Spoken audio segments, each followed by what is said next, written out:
மேலும் ஒரு அண்மை செய்தி, கடலூர் மாவட்டத்திலும் கனமழை பெய்து வருவதால் கடல் சீற்றத்துடன் காணப்படுவதால் மீனவர்கள் மீன்பிடிக்க செல்ல வேண்டாம் என்று அறிவுரை வழங்கப்பட்டுள்ளது. குறிப்பாக தாழங்குடா பகுதியில் கடல் அலை சுமார் 50 அடிக்கு முன்னோக்கி வந்து செல்வதால் படகுகள் பத்திரமாக நிறுத்தி வைக்கப்பட்டுள்ளன. மீனவர்கள் மீன்பிடிக்க செல்ல வேண்டாம் என்ற ஒரு அறிவுரையும் வழங்கப்பட்டுள்ளது. இதுகுறித்த கூடுதல் தகவல்களை வழங்குவதற்காக செய்தியாளர் விவேக்குமார் இணைப்பில் இருக்கிறார். வணக்கம் விவேக்குமார், உங்களுடைய விவரங்கள். வங்கக்கடலில் நிலவும் காற்றழுத்த தாழ்வு நிலை காரணமாக கடலூர்ல தற்பொழுது கடல் சீற்றத்துடன் காணப்பட்டு காலை 9 மணி முதலேயே கடலூர் மாவட்டத்துல பரவலாக மழை துவங்கியுள்ளது.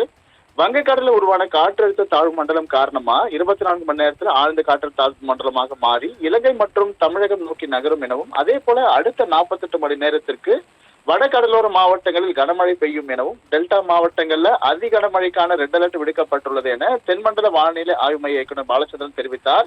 இந்த நிலையில கடலூர் மாவட்டத்துல காலை முதல் தற்பொழுது மழை துவங்கியுள்ளதை அடுத்து கடலூர்ல வழக்கத்தை விட கடல் சீற்றம் அதிகமாக காணப்படுகின்றது. ஏற்கனவே மீனவர்களுக்கான மீன்வளத்துறை அதிகாரிகள் கடலுக்கு மறு அறிவிப்பு வரும் வரை மீன்பிடிக்க செல்லக்கூடாது என்ற ஒரு எச்சரிக்கையும் விடப்பட்டுள்ளது. இந்த சூழ்நிலையில தற்போது தாழங்குடா உள்ளிட்ட கடல் பகுதிகளில் கடல் சீற்றம் அதிகமாக காணப்படுவதால் அங்குள்ள மீனவர்கள் தங்களது படகுகளை பாதுகாப்பாக கரையோரங்களில் நிறுத்தி வைக்கப்பட்டுள்ளனர்.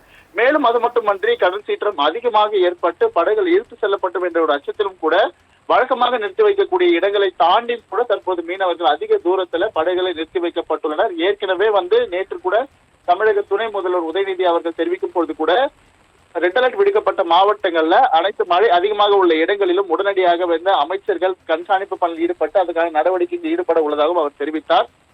அதன் அடிப்படையில் இன்று காலை கடலூர் மாவட்டத்தை பொறுத்த வரைக்கும் இன்று காலை முதலேயே மாவட்டம் முழுவதும் பரவலாக தற்போது மழை பெய்து வருகிறது. பவித்ரா,